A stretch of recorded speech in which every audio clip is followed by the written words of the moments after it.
Raja di atas segala raja, semuanya kabarnya baik. Puji Tuhan, Teacher Melda juga dalam keadaan baik dan sehat. Hari ini kita akan melanjutkan pembelajaran kita. Tapi ini kita sudah masuk semester yang kedua. Jadi semangatnya harus lebih dari tahun yang lalu, lebih dari semester yang pertama kemarin ya. Sebelum kita memulai pembelajaran kita nyanyi dulu yuk biar semangat, biar bersukacita. Lagunya ada di dalam buku pembelajaran kita. Yesus cinta semua anak. Kita nyanyi sama-sama yuk. 2, 3 ya. Yesus cinta semua anak. Semua anak di dunia, kuning, putih, dan hitam, semua dicinta Tuhan. Yesus cinta semua anak di dunia. Yesus cinta semua bangsa di dunia. Kuning, putih, dan hitam, semua dicinta Tuhan. Yesus cinta semua bangsa di dunia. Yesus cinta semua bangsa di dunia. Oke, sekarang semuanya ambil Alkitabnya. Kita mau baca firman Tuhan dulu yuk. Kita harus membaca firman Tuhan setiap hari dan berdoa. Yuk, yang sudah ada Alkitabnya kita buka. Pembacaan kita pagi hari ini tertulis di Kejadian 1 ayat yang ke-28. Sekali lagi Teacher Melda bacakan. Kejadian 1 ayat yang ke-28. Demikian firman Tuhan. Allah memberkati mereka, lalu Allah berfirman kepada mereka, beranak cuculah dan bertambah banyak. Penuhilah bumi dan taklukkanlah itu. Berkuasalah atas ikan-ikan di laut dan burung-burung di udara, dan atas segala binatang yang merayap di bumi. Firman Tuhan mengingatkan kita bahwa Tuhan Yesus sudah memerintahkan sejak penciptaan beranak cuculah dan bertambah banyaklah. Jadi kita ini keturunan dari satu Bapa. Jadi kita berpencar-pencar, beda suku, beda bahasa, beda agama, tapi kita satu di dalam Tuhan. Amin. Yuk kita berdoa. Tuhan Yesus, terima kasih buat pagi hari ini. Kami mau mulai belajar. Tuhan memberkati kami semuanya. Kami percaya Tuhan mengasihi kami. Sekalipun kami berbeda, latar belakang, suku, bahasa, warna kulit kami berbeda, tapi Tuhan mengasihi kami. Kami sama di hadapan Tuhan. Terima kasih Tuhan buat pembelajaran kami hari ini. Biar Tuhan yang menolong kami, berikan kami hikmat, kecerdasan, kepintaran, supaya kami boleh paham setiap pelajaran disampaikan oleh guru kami, dan kami boleh menerapkannya dalam hidup kami, sehingga kami boleh memuliakan nama Tuhan. Terpujilah namamu Tuhan, hanya di dalam nama anakmu Tuhan Yesus Kristus, kami berdoa dan bersyukur, yang percaya diberkati sama-sama katakan amin. Oke, sekarang waktunya belajar. Kita ambil buku kita yuk, semuanya ambil bukunya. Kita buka halaman yang ke-57. Kita masuk semester yang kedua, bab yang ke-8. Halaman 57. Temanya adalah mengenal suku di Indonesia. Sesuai tadi lagu kita, Yesus cinta segala bangsa. Jadi hari ini kita belajar tentang mengenal suku yang ada di Indonesia. Subtemanya adalah mengenal beragam suku yang ada di Indonesia. Sekarang teacher mau tanya, siapa yang waktu pertama kali sekolah kaget gitu ketemu temannya? Oh, kok aku ketemu temanku kulitnya hitam? Kok ada yang putih? Kok ada sawo mateng? Kok ada yang rambutnya keriting ya? Kok bahasanya beda ya? Siapa yang pernah mikir seperti itu? Teacher juga waktu pertama kali masuk sekolah demikian. Wow, ternyata ada banyak orang yang berbeda-beda, tapi kita ada di satu sekolah. Ya, sekolah mana? Sekolah SD Kristen Tabga Batuaji. Jadi hari ini kita belajar tentang mengenal beragam suku. Untuk apa sih teacher tujuannya kita belajar tentang mengenal beragam suku ini? Lewat pembelajaran ini, anak-anak dapat mengenal ada berbagai atau banyak suku di Indonesia yang Tuhan ciptakan. Jadi bukan satu-satunya orang Batak, bukan satu-satunya orang Cina aja penghuni bumi ini. Ada banyak suku yang ada di Indonesia. Coba sebutkan suku Batak, Cina, Manado, Flores, apalagi suku apa lagi yang Teacher Melda belum sebutkan? Ada banyak lagi orang suku Nias, suku Toraja, ya. Ada banyak suku yang lain. Tadi yang Teacher Melda sebutkan hanya beberapa saja, tapi ternyata Tuhan menciptakan beragam suku di Indonesia. Jadi salah satu kekayaan Indonesia adalah terdiri dari berbagai suku, kaum, dan bahasa yang tidak ada di negara lain. Jadi kita harus bangga jadi warga negara Indonesia. Amin. Jadi lewat pembelajaran yang pertama tadi anak-anak mengenal ada berbagai suku yang ada di Indonesia. Terus anak-anak, kamu mengenal suku kamu itu apa? Suku orang tuanya apa? Terus anak-anak juga belajar menerima keberadaan suku yang lain. Nggak bisa cuman kita bilang, aku mau berteman sama orang Batak saja, aku mau berteman sama orang Cina aja, atau mau sama orang Toraja aja, sama orang Manado aja gitu ya. Jadi kita buat kotak-kotak, nggak boleh. Lewat pembelajaran ini kita belajar supaya berteman dengan semua orang tanpa membedakan ras, tanpa membedakan suku, bahasa, dan warna kulit. Kita satu di dalam Tuhan, ya. Jadi hari ini kita akan mulai pembelajaran kita yaitu mengenal keberagaman suku yang ada di Indonesia. Anak-anak tahu nggak awal mula keberadaan bangsa suku yang ada di Indonesia banyak itu dari mana sih? Ternyata dimulai dari peristiwa air bah. Siapa yang ingat peristiwa air bah? Waktu Nuh membangun Bahtera Nuh, ya. Semua binatang, manusia dimusnahkan kecuali Nuh dan keluarganya, dan hewan binatang sepasang dimasukkan ke dalam bahtera. Kenapa ya waktu itu Tuhan kasih tahu sama si Nuh?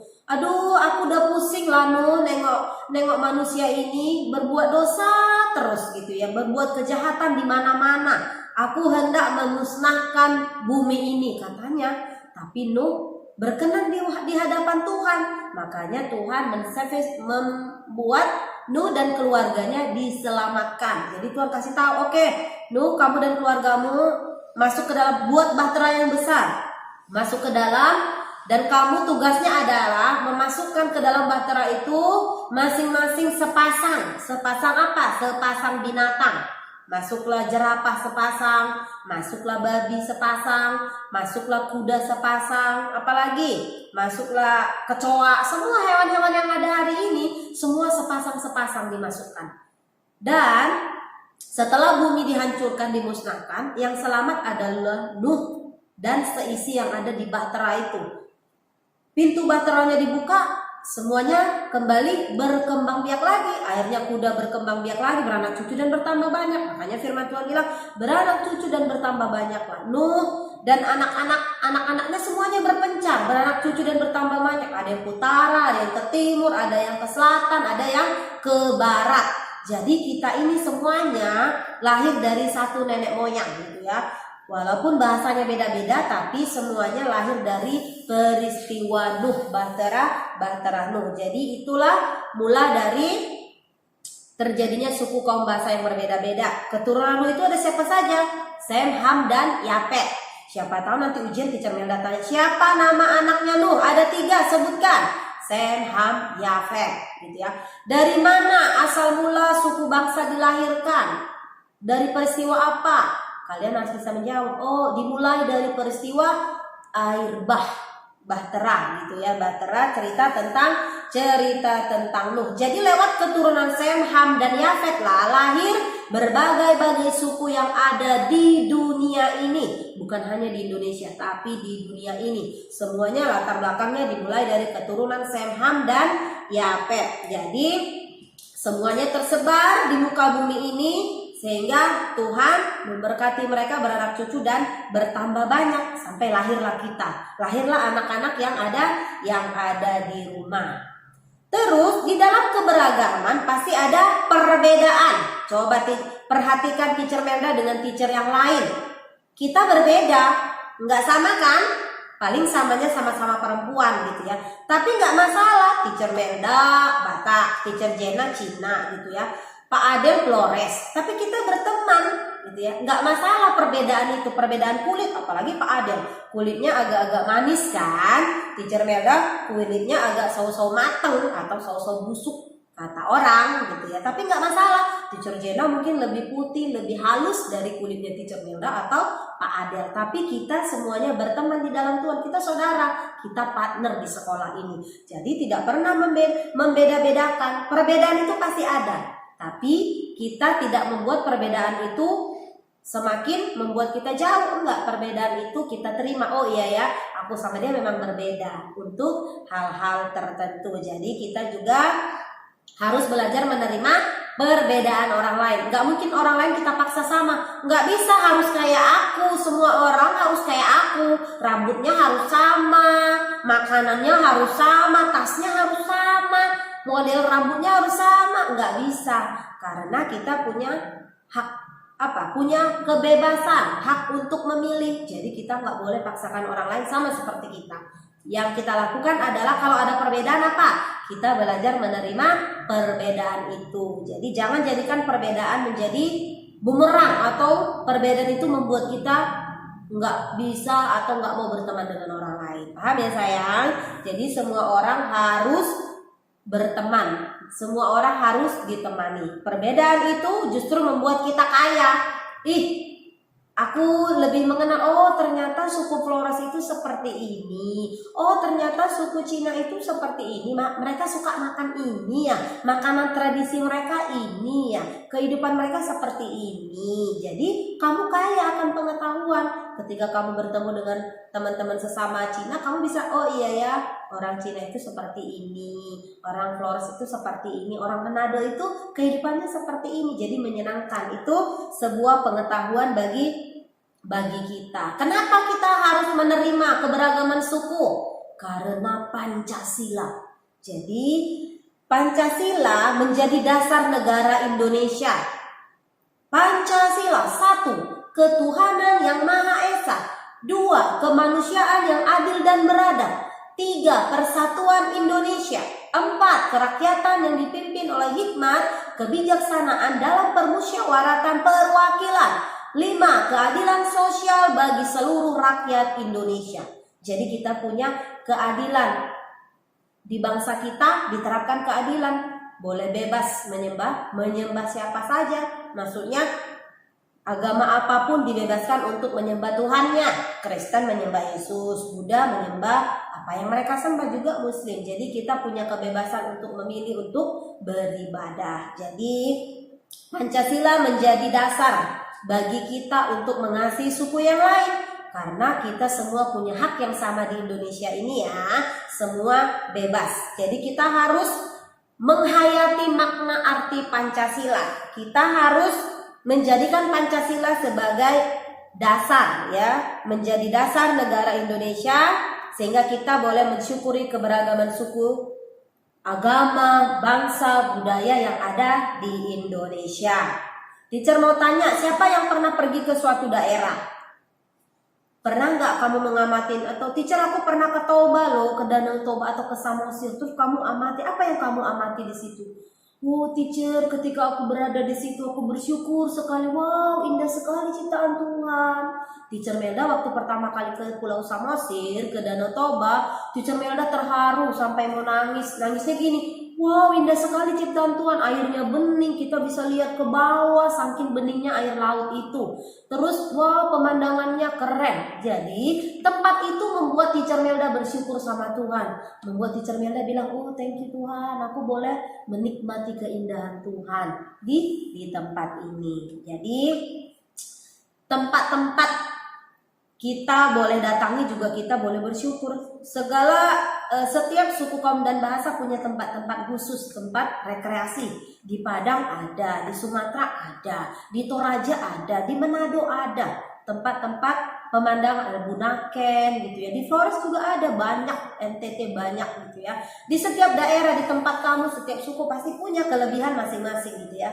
Tapi yang jadi masalah adalah ketika kamu datang ke tempat itu, apa yang kamu rasakan? Apakah tempat itu membuat kamu dekat sama Tuhan, bersyukur, terima kasih Tuhan buat papa dan mama, lewat mereka aku boleh liburan. Pernah nggak kamu bersyukur? Jadi kalian juga harus belajar bersyukur. Kalaupun waktu masa corona belum bisa liburan, nanti setelah corona selesai kalian bisa liburan. Kalian bisa bilang, oh thank you Jesus. Tangannya bisa direntangkan, bisa bersyukur menghirup udara di gunung-gunung. Mungkin pergi ke puncak gitu ya, menikmati keindahan alam yang Tuhan berikan kepada kita. Amin. Tetap semangat di rumah ya sayang. Untuk pembelajaran kita tentang mengenal beragam suku sampai di sini. Untuk tugasnya ada di halaman 59. Ya, ini tugasnya kegiatan pembelajaran ini ya. 1. Sebutkan satu daerah yang pernah kamu kunjungi. Nanti sebutkan seperti yang Teacher Melda bilang tadi. Contohnya, pernah kemana ke suatu tempat, mungkin ke Danau Toba, ke Samosir, atau ke Bunaken. Kamu boleh tulis tempat itu namanya apa. Nanti jawabnya seperti ini. Sebutkan satu daerah yang pernah kamu kunjungi. Itu Teacher Melda mau di buku tulis ya, biar kamu terbiasa. Tulisannya juga rapi. Tulis soalnya, nanti buat di bawah jawaban. Daerah yang pernah saya kunjungi adalah Danau Toba, Samosir atau apa. Biar kamu terbiasa rapi sayang. Terus nomor 2, ceritakan pengalamanmu ketika mengunjungi daerah yang berbeda-beda dengan daerahmu. Nanti kamu tulis soalnya, terus kamu tulis di bawah jawabannya. Pengalamanku ketika mengunjungi daerah yang berbeda-beda dengan daerahku adalah ketika aku datang ke tempat itu ternyata tempatnya seperti ini. Beda di daerahku. Kalau di daerahku mungkin di Sumatera panas, tapi ketika aku ke Jawa di sana dingin. Boleh seperti itu ya. Terus nomor 3, bagaimana sikap masyarakat di daerah yang kamu kunjungi? Contohnya kalau di daerahku lebih cuek-cuek orang. Nanti jawab di sini.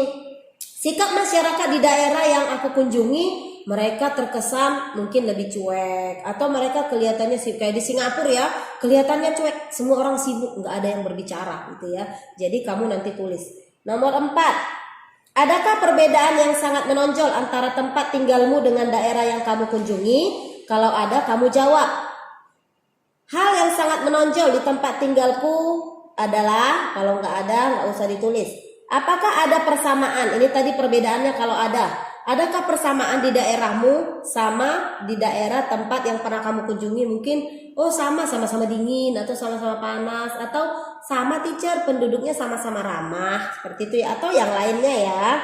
Terus nomor 5, dalam peristiwa apakah kamu dapat merasakan kehadiran Allah dari daerah yang pernah kamu kunjungi? Seperti yang Teacher Melda bilang tadi, ketika kamu pergi ke suatu tempat, kamu merasakan kehadiran Tuhan. Kayaknya aku bersyukur banget loh di sini. Ketika kamu bilang bersyukur, kamu sudah merasakan kehadiran Tuhan. Atau ketika kamu di tempat itu diajak berdoa, rajin berdoa, itu juga merasakan kehadiran Tuhan. Tiba-tiba kamu berubah. Apa yang akan kamu lakukan setelah mengunjungi daerah tersebut? Apakah rencanamu itu sebuah bentuk ungkapan syukur kepada Tuhan? Setelah mengunjungi tempat yang pernah kamu kunjungi itu, apa yang kamu rasakan? Apa yang kamu rencanakan? Kamu mungkin enak kali di sini. Suatu saat nanti aku akan datang ke tempat ini lagi. Aku akan bawa teman-temanku yang banyak atau keluargaku untuk menikmati pemandangan di tempat ini. Atau tempatnya jelek, aku nggak mau bawa temanku ke tempat ini. Atau seperti itu. Nomor 6, tuliskan refleksimu secara pribadi berdasarkan pengalamanmu tersebut. Tuliskan pada kolom yang tersedia. Refleksi itu kayak kesimpulanmu, hasil pengalamanmu tentang berjalan-jalan pernah ke suatu tempat, kamu tulis di sini. Ya, minimal 3 baris ya, kamu tulis kesaksian atau keterangan kamu pernah liburan di tempat ini. Bisa ya, tugasnya itu aja. Nanti kalau ada yang kurang paham boleh chat Teacher Melda ya. Biasakan mengerjakan tugas dengan baik, dengan sepenuh hati, dengan segenap hati. Kasih yang terbaik ya, jangan asal-asal dikerjakan, asal-asal dikirim. Oke sayang, demikian pembelajaran kita hari ini. Kita berdoa. Bapa yang baik, Bapa yang kami sembah di dalam nama Tuhan Yesus. Terima kasih, kami bersyukur kami sudah selesai belajar tentang keberagaman suku. Lewat pembelajaran ini, tolong kami Tuhan untuk mengasihi satu dengan yang lainnya. tanpa membeda-bedakan latar belakang ras, suku, dan warna kulit. Terima kasih buat teman-teman yang berbeda suku yang Tuhan berikan bagi kami. Kami mengasihi mereka, kami mau berteman dengan mereka Tuhan, dan kami mau bersama-sama memuliakan nama Tuhan. Terima kasih Tuhan, jadikan kami pelaku-pelaku firman Tuhan yang kuat. Terpujilah namamu, hanya di dalam nama anakmu Tuhan Yesus kami berdoa dan bersyukur. Yang percaya diberkati, sama-sama katakan amin.